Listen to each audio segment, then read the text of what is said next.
महिला बस बाहर सब्जी खरीदने जाना चाहती थी, लेकिन जैसे ही उसने दरवाजा खोला वह डर के मारे देखती है कि दरवाजे के सामने एक विशाल काली दीवार खड़ी है। पति पत्नी यह देखकर तुरंत हैरान रह गए। उन्हें बिल्कुल भी समझ नहीं आया कि पिछली रात क्या हुआ था। यह काली दीवार कहाँ से आई। शुरू में दोनों ने सोचा कि यह किसी की शरारत है, लेकिन जब वे खिड़की से बाहर जाने की तैयारी कर रहे थे तो उन्होंने डर के मारे देखा कि सभी निकास रहस्यमय काली दीवार से बंद हो चुके हैं। इतना ही नहीं, यह ईंट की दीवार विशेष सामग्री से बनी है। निक चाहे जितना भी कोशिश करे, यह काली दीवार हिलती तक नहीं। यह दृश्य देखकर पत्नी लिसा ने तुरंत पुलिस को बुलाने का सोचा, लेकिन अजीब बात यह थी कि इस समय दोनों के फोन पर कोई सिग्नल नहीं आ रहा था। हेलो। जब वे पूरे घर में सिग्नल खोज रहे थे, निक ने एक अजीब बात देखी। उसने देखा कि जैसे ही इलेक्ट्रॉनिक उपकरण काली दीवार के पास आते हैं वे प्रभावित होते हैं। जाहिर है यह काली दीवार ही फोन के सिग्नल खोने का असली कारण है।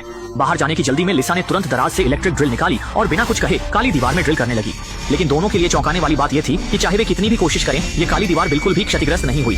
अविश्वासी दंपति ने बारी बारी से ड्रिल की, लेकिन भले ही ड्रिल बिट से चिंगारियां निकलने लगी, यह काली दीवार फिर भी पूरी तरह से सुरक्षित रही। मजबूर होकर उन्होंने ड्रिल के पास की दीवार को ड्रिल किया, लेकिन परिणाम ने उन्हें निराश कर दिया। उनकी दीवार के बाहरी हिस्से को पूरी तरह से रहस्यमयी काली दीवार ने घेर लिया था। दोनों यह देखकर तुरंत हैरान रह गए। इतनी बड़ी मात्रा में काम एक रात में कैसे पूरा हुआ। लेकिन इसी समय पड़ोसी के घर से आवाज आई, जिससे दोनों को उम्मीद की किरण नजर आई। आवाज सुनने का मतलब था कि यह दीवार काले ईंटों से बंद नहीं हुई थी। जैसा कि उम्मीद थी, इलेक्ट्रिक ड्रिल के नीचे उन्होंने जल्दी से इस दीवार को तोड़ दिया और पड़ोसी दंपति से मिल गए। थोड़ी बातचीत के बाद उन्हें पता चला कि वे भी काली दीवार से घर में फंसे हुए थे।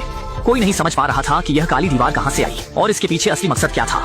और भी बुरी बात यह थी कि समय के साथ घर की पानी की आपूर्ति भी बंद हो गई थी, और पानी की आपूर्ति खोने का मतलब ये था कि वे जल्द ही प्यास से मर जाएंगे। यह स्थिति देखकर निक गुस्से से भर गया और उसने फोन उठाकर काली दीवार पर फेंक दिया। लेकिन इस हरकत से उसे एक नई खोज हुई। टूटे हुए फोन के पुर्जे काली दीवार पर चिपक गए। क्या यह काली ईंटें चुंबक से बनी हैं? अपने विचार की पुष्टि करने के लिए उसने तुरंत बड़ी मात्रा में लोहे की वस्तुएं निकाली और पूरी काली दीवार पर समान रूप से फैला दी। थोड़ी कोशिश के बाद उसने पाया कि काली दीवार में वास्तव में एक रहस्य छिपा था, और वह यह था कि काली दीवार की चुंबकीय शक्ति अलग अलग थी। शायद काली दीवार का रहस्य इन 4 सबसे मजबूत चुंबकीय बिंदुओं में छिपा था। लेकिन जैसे ही दोनों सोच रहे थे, दीवार पर लोहे की वस्तुएं अचानक हिलने लगी। शुक्र है कि निक ने तेजी से प्रतिक्रिया दी और समय पर अपनी पत्नी को चोट से बचा लिया, लेकिन दुर्भाग्य से उसकी पीठ पर लौटे हुए लोहे के टुकड़े से चोट लग गई। मजबूरी में उसने पहले अपनी पत्नी से अपने घाव को बांधने के लिए कहा। थोड़ी देर आराम करने के बाद दोनों ने पड़ोसी के घर की ओर जाने वाले छेद को बड़ा करना शुरू किया। सोच रहे थे कि ज्यादा लोग मिलकर ज्यादा ताकत लगाएंगे। उन्होंने तय किया कि वे वहां जाकर उनके साथ मिलकर भागने की योजना बनाएंगे। लेकिन इस समय पड़ोसी दंपति भी रहस्यमयी काली दीवार के सामने असहाय थे। यह महसूस करते हुए कि वे अब और इंतजार नहीं कर सकते, निक ने चारों ओर उपयुक्त उपकरण खोजने शुरू किए। अंत में उसने पड़ोसी के घर में एक बड़ा लोहे का हथौड़ा पाया।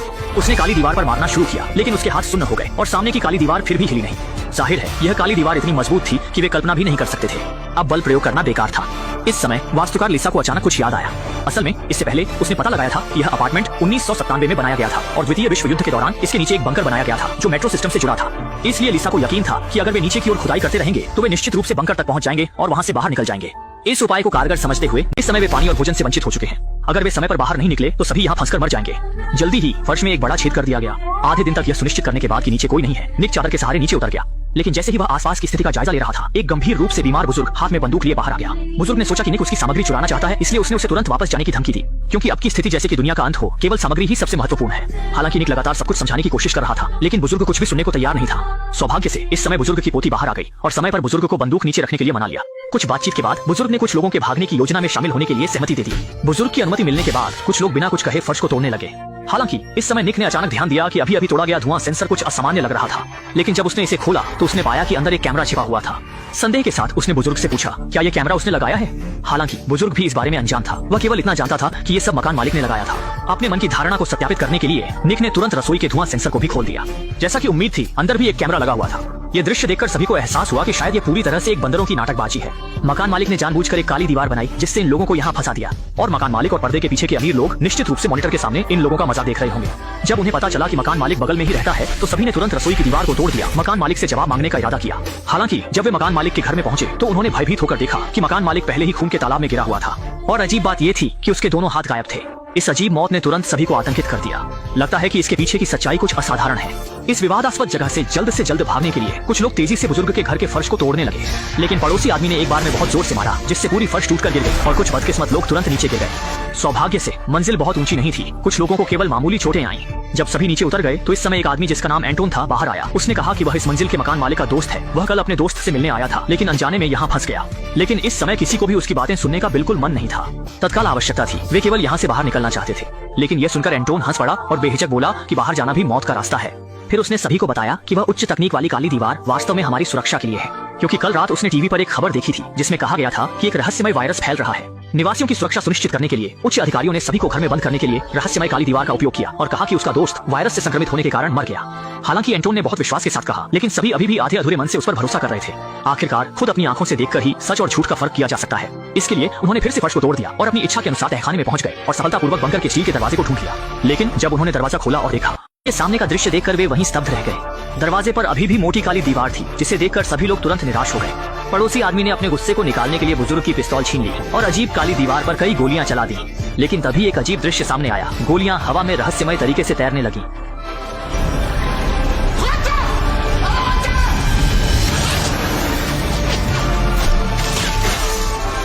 कुछ युवा लोग तेजी से प्रतिक्रिया करते हुए बच गए, लेकिन बुजुर्ग इतना भाग्यशाली नहीं था। उसे वापस लौटती गोली ने सीने में छेद कर दिया। अंततः अत्यधिक रक्तस्राव के कारण उसकी मृत्यु हो गई। इस घटना के बाद सभी ने इन काली दीवारों की भयानकता को समझा और भागने का विचार छोड़ दिया। सौभाग्य से उनका आत्मसमर्पण निक को प्रभावित नहीं कर सका। वह दृढ़ता से मानता था कि मकान मालिक की मौत का संबंध रहस्यमय काली दीवार से है और काली दीवार के पीछे की सच्चाई को उजागर करने के लिए कुछ लोगों ने मकान मालिक के घर लौटने का फैसला किया, ये देखने के लिए कि क्या कोई उपयोगी सुराग मिल सकता है। कमरे में कोई उपयोगी चीज नहीं मिली, लेकिन ध्यान देने वाले निक ने देखा कि मकान मालिक का यह लिविंग रूम उसके ऊपर के लिविंग रूम से काफी छोटा है। वास्तव में उसने खोजबीन के बाद पाया कि एक दीवार के पीछे एक खाली जगह है। इसका मतलब है कि एक छिपा हुआ कमरा है। जब वह इसे खोलने का तरीका खोज रहा था, पड़ोसी आदमी ने एक दराज से एक रिमोट कंट्रोल निकाला। उसने बस इसे बेतरतीब ढंग से दबाया और छिपे हुए कमरे से आवाज आई। स्पष्ट रूप से यही छिपे हुए कमरे को खोलने का नियंत्रक था। लेकिन पासवर्ड क्या था? इस समय निक को अचानक कुछ याद आया। उसने हल्के से रिमोट कंट्रोल पर आटा फूंका और अगले ही पल 4 फिंगरप्रिंट दिखाई दिए और 4 अंकों के केवल 24 संयोजन थे। लगातार प्रयासों के बाद अंततः उन्होंने छिपे हुए कमरे का दरवाजा खोल दिया, जिसमें कुछ कंप्यूटर रखे थे और उन पर सभी निगरानी दृश्य थे। मकान मालिक छिपे हुए कैमरों के माध्यम से सभी निवासियों के घर की स्थिति को स्पष्ट रूप से देख सकता था। जाहिर है मकान मालिक एक विकृत व्यक्ति था जो झांकने का शौक रखता था, लेकिन अब इन बातों पर ध्यान देने का समय नहीं था। तत्काल आवश्यकता थी काली दीवार के रहस्य को समझने की। और जब उन्होंने पिछले निगरानी वीडियो देखे तो सभी ने पाया कि ईंट की दीवार 4 बजे अचानक बिना किसी को खबर हुए प्रकट हो गई थी। निगरानी दृश्य के आगे बढ़ने के साथ निक ने देखा कि पहली मंजिल पर रहने वाला प्रोग्रामर जो एंटोन का दोस्त था, उसने रहस्यमय काली दीवार को खोलने में सफलता प्राप्त की थी। हालांकि निगरानी ने काली दीवार के खुलने का दृश्य नहीं दिखाया, लेकिन लगातार फ्लैशलाइट के बाद दरवाजे की दीवार पर गलियारे की रोशनी का दृश्य स्पष्ट रूप से देखा जा सकता था। लेकिन इससे पहले कि वे खुश हो पाते, निगरानी में एक भयानक दृश्य दिखाई दिया। एंटोन ने अचानक बाहर के दोस्त को खींच लिया और अंततः उसे जिंदा गला घोंट दिया। निक ने महसूस किया कि स्थिति गंभीर है और जल्दी से वापस चला गया, लेकिन तब तक बहुत देर हो चुकी थी। बुजुर्ग की पोती पहले ही मारी जा चुकी थी और पड़ोसी आदमी को भी एंटोन ने बंधक बना लिया था। निक ने देखा और तुरंत एंटोन से लड़ाई शुरू कर दी, लेकिन उसकी कमजोरी के कारण वह जल्दी हार गया। जब एंटोन उसे मारने की तैयारी कर रहा था, पड़ोसी आदमी ने समय पर मदद की, जिससे एंटोन को काबू में किया जा सका। इसके बाद लगातार पूछताछ के बाद एंटोन ने पूरी कहानी बताई। असल में वह और उसके द्वारा मारे गए प्रोग्रामर दोस्त एक टेक्नोलॉजी नैनो कंपनी के लिए काम करते थे। वे रहस्यमय काली दीवारें उनकी कंपनी के उत्पाद थे और कंपनी के पुराने कर्मचारी के रूप में वह अच्छी तरह जानता था कि केवल वायरस या बड़ी आपदा के समय कंपनी इस तरह की काली दीवार को सक्रिय करती है, जिससे निवासियों की सुरक्षा सुनिश्चित होती है। इसलिए वह मानता था कि बाहर कोई वायरस फैल चुका है, लेकिन उसका दोस्त मानता था कि सिस्टम में कोई खराबी है। दोनों अपनी अपनी बात पर अड़े रहे और जब दोस्त हर हाल में काली दीवार को तोड़कर बाहर निकलना चाहता था, तो उसने खुद को फंसने से बचाने के लिए अपने दोस्त की बेरहमी से हत्या कर दी। ये सुनकर सभी लोग गुस्से से भर गए, क्योंकि बाहर निकलने का एकमात्र व्यक्ति भी मारा गया था। जब कुछ लोग नहीं जानते थे कि क्या करना है, तो ऊपर की मंजिल की महिला पड़ोसी ने कुछ देखा। असल में एंटोन के दोस्त ने काले दीवार के फटने के कुछ समय बाद ही रातों रात एक प्रोग्राम लिखा था। ये समझने के बाद कि वही प्रोग्राम काली दीवार को तोड़ने की कुंजी है, निक ने तुरंत सामने वाले के कंप्यूटर से वो प्रोग्राम अपने मोबाइल में डाल लिया। इसके बाद उसने फोन को काली दीवार की ओर किया और जल्दी ही फोन पर चारों ओर प्रकाश बिंदु बटन दिखाई देने लगे। लेकिन निक को भी नहीं पता था कि बटन का क्रम क्या है, इसलिए वह केवल एक एक करके क्लिक कर सकता था। उसके अंधाधुंध कोशिशों के साथ काली दीवार तुरंत प्रतिक्रिया देने लगी और ठोस से धीरे धीरे अनगिनत कणों में बदल गई। महिला पड़ोसी ने सोचा कि यह बाहरी दुनिया की ओर जाने वाला रास्ता है और उत्सुकता से अपना हाथ अंदर डाल दिया। कौन जानता था कि अगले ही पल उसका हाथ अंदर बुरी तरह फंस गया और काली दीवार उसे जोर जोर से अंदर खींचने लगी। जल्दी ही उसका आधा शरीर अंदर धंस गया। इसी समय काली दीवार फिर से ठोस हो गई।